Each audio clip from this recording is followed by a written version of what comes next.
fellas, and the approximately 2 ladies who watch this channel, I got a confession for you. I'm a robot from Mars, alright? Feels good to get that off my chest. You know, or my central processor, if you will. Feels like the whole world is turning into mutant ninja turtles out there, man, and the only thing to distract me from the chaos is 5 sleeper commanders. So let's take a little break from foundations and take a look to the past.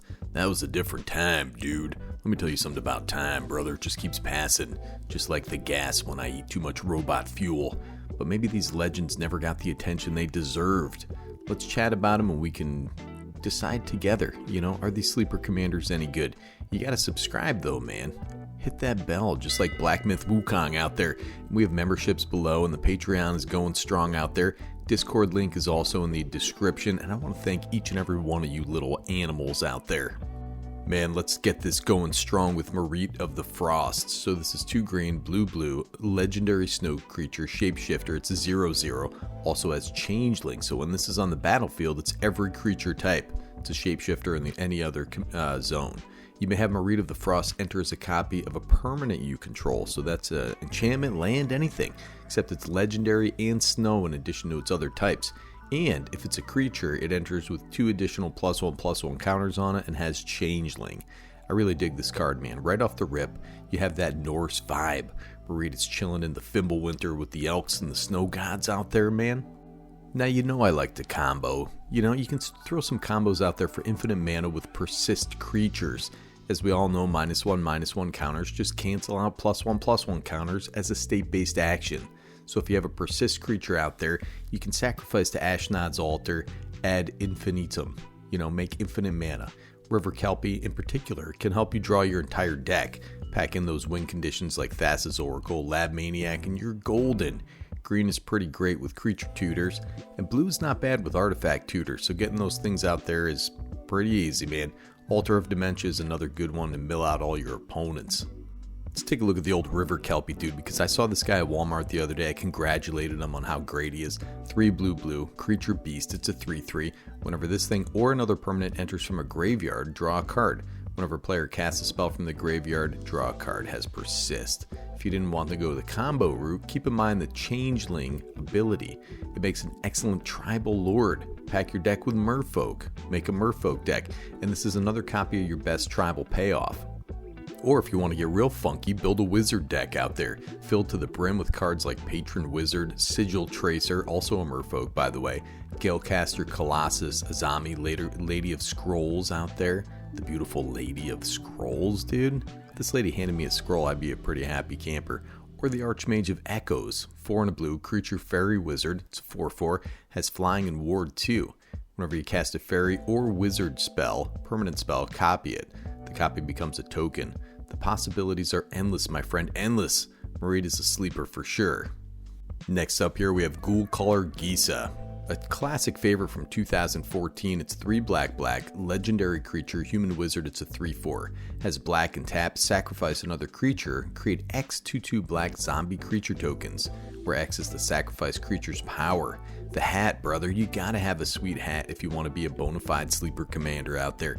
First time I saw this card, I dug it, because she looks like every ex-girlfriend I ever had with those crazy eyes, man. Giza is a very odd card. 5 mana, sack ability that requires mana to tap, you know. But you can do some wild things. She has to stick out there, but that's the problem with most commanders, I would say. But say you have a damn Phyrexian Dreadnought in your back pocket, right? So that's 1 generic mana, artifact creature, it's a 12/12, has trample. When this thing enters, sacrifice it unless you sacrifice any number of creatures with total power 12 or greater. But listen, man, it enters. Its trigger goes on the stack. We'll sack it in response with Giza. You have a lot of zombies entering. Pay that off with Iara, First of Loch Thwain. Whenever this thing or another black creature you control enters, each opponent loses 1 life, you gain 1 life. Has tap, sacrifice another creature, draw a card, dude. You also have the ever-present Mirkwood Bats. Whenever you create or sacrifice a token, each opponent loses 1 life. Noxious Ghoul is another great one out there, man. Whenever this thing or another zombie enters, all non-zombie creatures get -1/-1 until end of turn. This guy's Plague and Death wrapped in 1 convenient package, and that's a hell of an ad for DoorDash right there, man. Maybe skip that restaurant. You know, maybe you don't have a Phyrexian Dreadnought like me, dude. Well, black has a ton of high-power creatures that want to die anyways, like the Abyssal Persecutor out there. This guy has some obvious disadvantages. It's a 4-mana 6/6 with flying and trample, but you kill this idiot, make 6 zombies. Archfiend of the Dross. This guy's pretty similar, man, but you know what? You can sacrifice him and you can create 6 zombies, and he's a big 6/6 flyer, dude. But this has the added bonus of whenever a creature an opponent controls dies, its controller loses 2 life. How about the Rotting Regisaur out there? These creatures have downsides to make up for their power, but we just want to turn them into zombies anyways, man. Giza, listen, classic mono black commander from Commander 2014, real slapper and a hot lady with a nice hat. And listen, man, I want to ship her with Jorcadine the Prevailer. 3 red and white, legendary creature, human warrior. It's a 5/4 with first strike. Not bad stats right there, but he also has Metalcraft. Creatures you control will get +3/+0 as long as you control 3 or more artifacts, man. Is that Richard Gere in Eyes Wide Shut? Yes, it is, dude. It's Fabio's alter ego, Jorcadine. This guy's flaming up good out there, man, and I appreciate his willingness to flame unencumbered by shame, dude. This guy's fearless, brother. So listen, man, this is Ornithopter.deck, dude. Lots of artifact flyers out there, swarms and swarms of them, then cast this guy, slap in for 25 damage. I appreciate this guy. Always have, man. I did build a commander deck around him a long time ago. So let's see what's new out there. The Skitterbeam Battalion. So this is 9 generic mana artifact creature construct. It's 4/4. Or you can prototype for this for 3 red. It's a 2/2. Has trample haste. When it enters, if you cast it, create 2 tokens that are copies of it. Cast this for the 5 with JK out there, man, and that's 15 power ready to slap in. And you got stuff like Anim Pakal, the 1000th Moon out there, 1 red and a white, legendary creature, human soldier, it's a 1/2. Whenever you attack with 1 or more non-gnome creatures, put a +1/+1 counter on this, then create X 1/1 colorless gnome artifact creature tokens that are tapped and attacking, where X is the number of +1/+1 counters on it, dude. Making our own boyfriends out there, dude. The gnomes from Skyrim, that's amazing, man. Anyways, it's trivially easy to get Metalcraft with some artifact creature tokens and all the treasures, clues, and foods floating around out there, then slap in for so much damage. It's fun, buddy. Check it out, man. Give Jorcadine a chance, dude. Oh yeah, we are getting to it with Grismold the Dread Sower. This guy's 1 black and a green. Legendary creature, Troll Shaman, it's a 3/3, and our 3rd sleeper commander. Has trample. At the beginning of your end step, each player creates a 1/1 green plant creature token. Whenever a creature token dies, put a +1/+1 counter on this big fat idiot, dude. Alright, first things first, this guy has the build, the body, and the face of a Greek grandpa. Alright, replace all that plant stuff with thick gorilla-like hair, and that's my grandfather, dude, right there. Just want to put that out there. That's the future for all of us here in this family. Now, this is an enabler and a payoff in one. You have all these little effects that decrease toughness on creatures your opponents control, like Kervek the Spiteful. This guy's 2 black. Legendary creature, human warlock, it's a 3/2. Other creatures get -1/-1, man. This guy's gonna steal the breath from your lungs. Always like this character. Looks like he's got that hair club for men out there, dude. Got those Turkish hair plugs I see all over Reddit, man. Get that fire hair, brother. Now how about this guy, the Plague Engineer, 2 and a black, creature Phyrexian Carrier. It's a 2/2 with Death Touch. As this guy enters, choose a creature type. Creatures of the chosen type your opponent's control get -1/-1. Just choose plant, wubby bubby. How about this guy, Species Specialist? 2 black, creature human warrior to 2/3. As this guy enters, choose a creature type. Whenever a creature of the chosen type dies, you may draw a card. Listen, man, this guy doesn't have anything against the Snapdacks out there. He's just more of a dog person. Me too, buddy, but I don't chop him up with my bloody knife, brother. Remember, man, they're eating the dogs.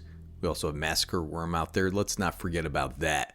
That big worm just got another reprint. It's the season of the worm, buddy. That's what I told the police when they asked me about the Subway Flasher. And of course, there are all kind of cards that give your opponents tokens too, man. My favorite is Clackbridge Troll. This guy's 3 black. Creature Troll. It's an 8/8 with trample and haste. When this guy enters, target opponent creates 3/0/1 white goat creature tokens. At the beginning of combat on your turn, any opponent may sacrifice a creature of their choice. If a player does, tap this guy, you gain 3 life, draw a card. It's a win-win, man. Draw a card or get slapped with a damn 8/8 out there. Now, of course, you're in Golgari. Creatures are dying left and right like a damn Travis Scott concert out there, so you want to stick in Poison Tip Archer. This guy is 2 black and a green. Creature Elf Archer, it's a 2/3 with reach and death touch. Whenever another creature dies, each opponent loses 1 life, man. You gotta slip the tip. This guy's flinging poison all over the shop, my man. Grismold is a real menace, my dudes. He gets big because he eats those gyros and pizzas and plays Squad Laganza with his homies in a pasta sauce filled kitchen, brother. It was a simpler time, man. But now your plan is dead. That was actually the 4th commander. I was keeping you guys on your toes out there, man. Katilda and Lier. So this is green, white, and a blue. Legendary creature, human. It's a 3/3.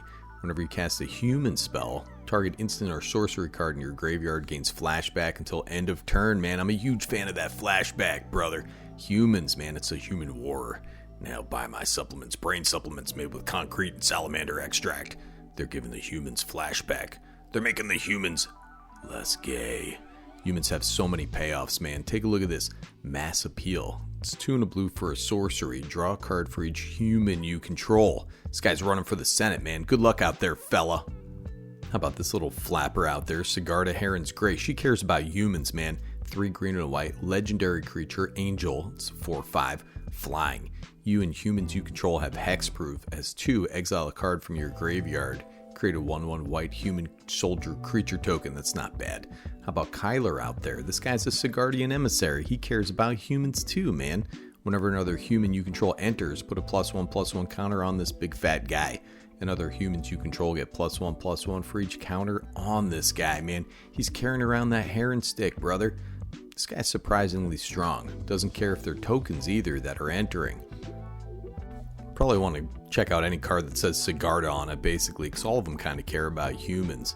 You also have the spell card advantage, little blue cantrips, removal spells, brainstorm. Flash it back out there. 2 mana removal like Reality Shift. You have the classics like Swords to Plow, Beast Within, all that stuff, man. You can get flashback on that stuff. Be kind of removal heavy if you want to be, man. You can also get some pretty big mana with Inga and Asika out there. Mana dorks like Heron Blade Elite. Cast a huge Genesis wave, brother. Or you can get into some Convoke shenanigans with Everything Comes to Dust. 7 white, white, white sorcery Convoke. Exile all creatures except those that share a creature type with a creature that convoke this spell. All artifacts and all enchantments. That's a big wipe, dude. Don't forget too, this guy's a human and under $1 thanks to a recent reprint, The Teller of Tales. So this guy has 2 green, white, and a blue. Legendary creature, human druid. It's a 2/4 with vigilance. Whenever you cast a creature spell, draw a card. Then you may put a land card from your hand onto the battlefield. Also has 3 in tap. Return target creature you control to its owner's hand. Overall, man, this Katilda and Lier team up reminds me of Stevie Nicks and Mick Fleetwood out there. It's a neat, undersung little duet, and you gotta check them out, brother. And that's another video in the can, man. You want videos, I make videos, brother. I really do just like talking about Magic the Gathering cards, you know? Life is busy. I have lots of PlayStation Pro games to get through, but I love doing these videos and I love you dudes, man. Let me know what you want to see in the comments below or hit me up on the Discord. Nikki G from Better Commander, signing off.